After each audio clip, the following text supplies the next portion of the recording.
Hello, my name is Claudia Castruita, and I will be going over question 2 for the X problems. So, yeah, let's kind of first just lay out and see what the question is asking us. So, say that a country is composed of 2 cities, Alberta, 120 people, and Baja, 180 people. There are 2 political candidates. Each candidate has time for 3 campaign visits.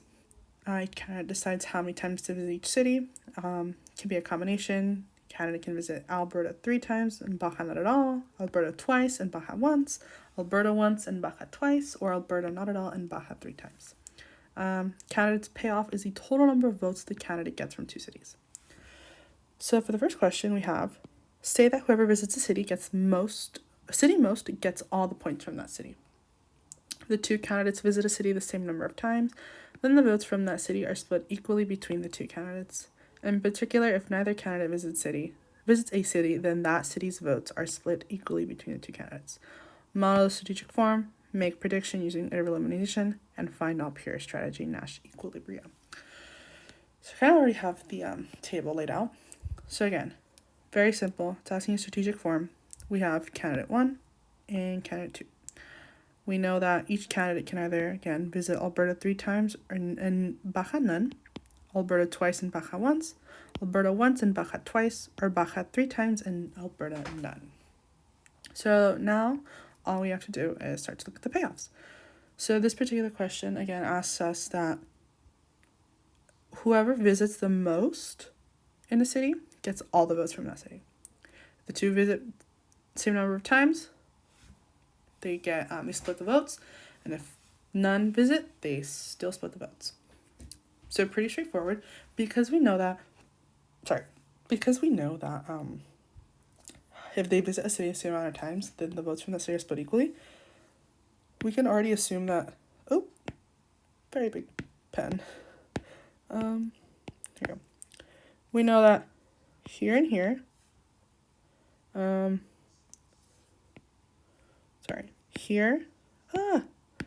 here, here, and here. Candidates do the same things. Baja 3 times, no Alberta. Alberta 3 times, Alberta 3 times, no Baja. It's the same thing. We know that they're just gonna split. Total, there's 300 votes, 120 plus 180. So we know that they're just gonna split them right down the middle. Each one's gonna get 150, 150. So total 300 votes. So we have that covered. Now we have Alberta and Now we have Alberta and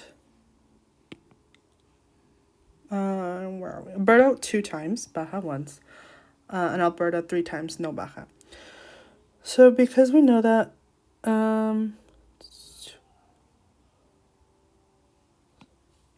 Alberta was visited the most. I messed up. I deleted number. There you go. Sorry. We know that Alberta was visited the most here and here by candidate 2. So candidate 2 gets all the Alberta votes, 120. And because candidate 1 visited Baja more than candidate 2, they get all the Baja votes, 180, 120.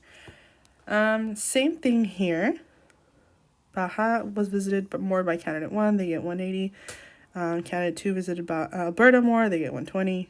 Same thing here. Candidate 1 visited Baja more. Candidate 2 visited Alberta more. And then we can take a look at this one. Candidate 2 visited Alberta 2 times, Baja 1 time.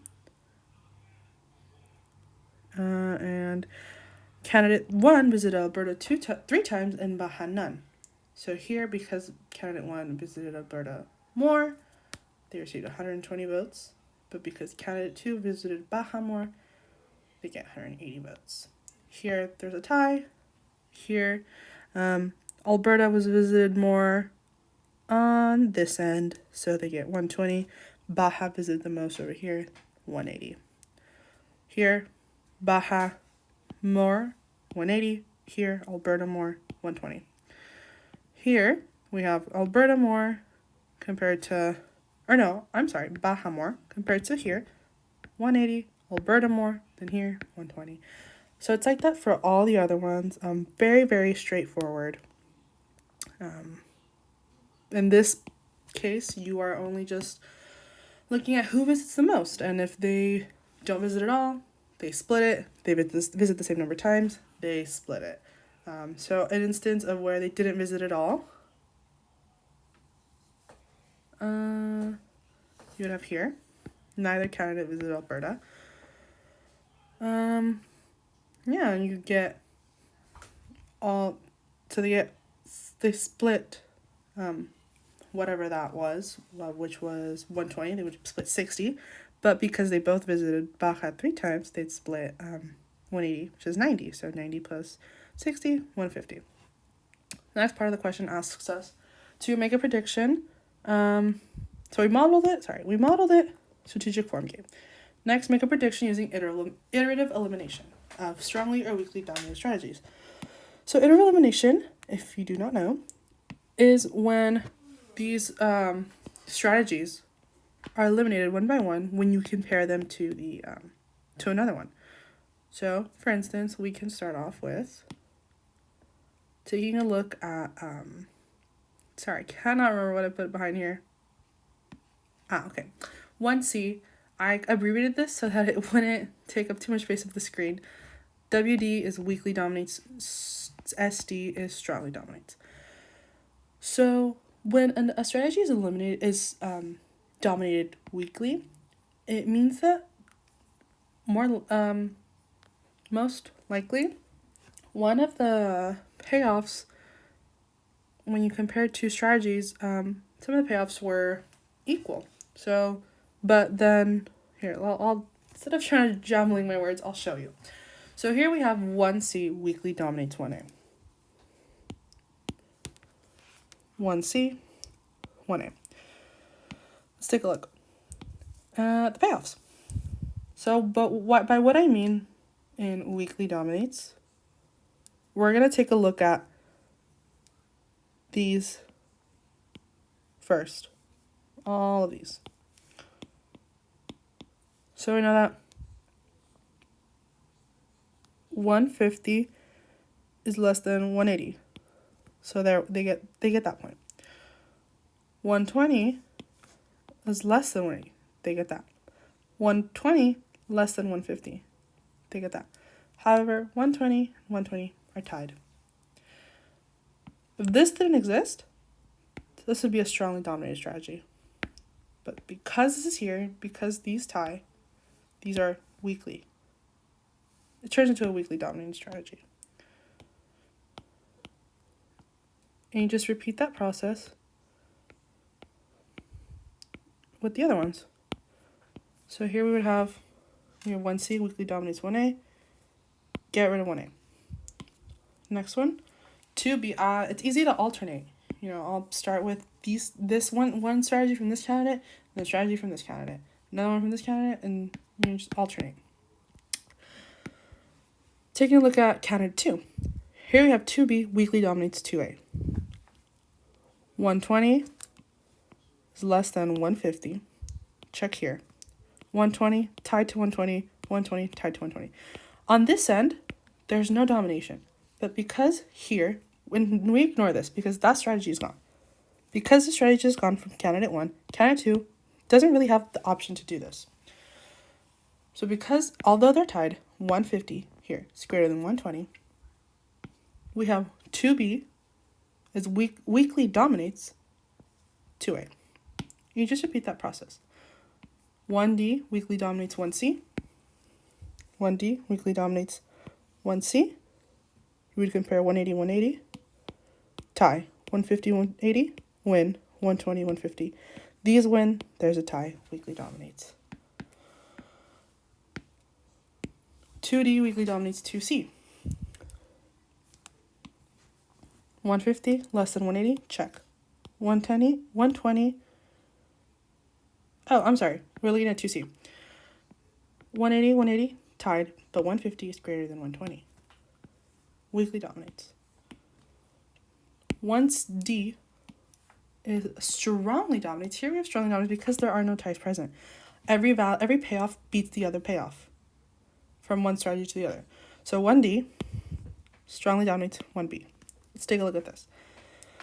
180 greater than 150, 150 greater than 120. No doubt about it, there are no ties. It is safe to say that 1D strongly dominates 1B. And then, last but not least, 2D strongly dominates 2B. Let's take a look. Is 150 greater than 120? Yes. So, strongly dominates. Now that we have created, this new grid, we're able to know and make a prediction, which is what we are being asked to do through the iterative elimination. It is safe to predict that 150, 1D, 2D, and again, I completely forgot to mention, I labeled these 1D, 2D so that we wouldn't have to be writing Alberta 3 times, no Baja.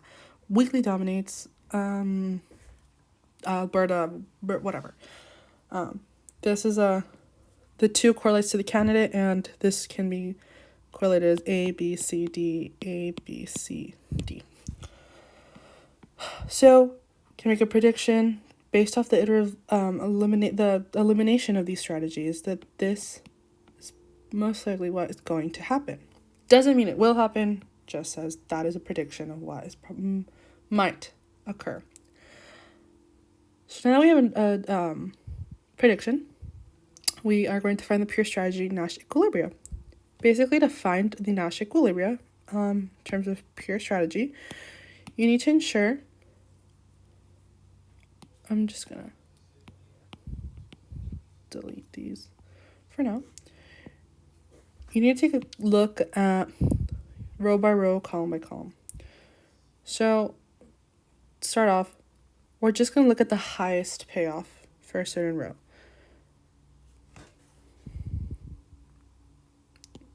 When candidate 1 decides to take this route, what is the highest payoff for candidate 2? You're going to look. You're going to go 180, 180, 180, because they're all higher than 150. If there's multiple of the same payoff, label it, highlight it, circle it. It is going to be part of your search for the Nash equilibrium. Here, when candidate 1 decides to go with this strategy, what is candidate 2's highest payoff? And again, you're taking a look at the second number. So you have 120, 150, 180, 180. Here, Alberta 1 time, Baja 2 times. What is candidate 2's best option? 180. Candidate 2, when candidate 1 goes Baja 3 times, no Alberta, what is candidate 2's best option? 150. Then you just repeat the same for candidate 1, looking this way. When candidate 2 chooses this, what is candidate 1's best option here? So you have 180, 180, 180. Here, 180, 180. Here, 180. Here, 150. So your Nash equilibrium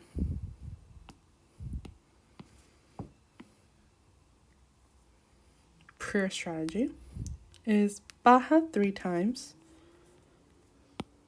candidate 1 and Baja 3 times candidate 2. And this is how you label out your pure strategy. And then this is just, prediction of what the candidates will do. Pretty straightforward. Kind of time consuming. That's completely fine. Once you start to get the hang of it,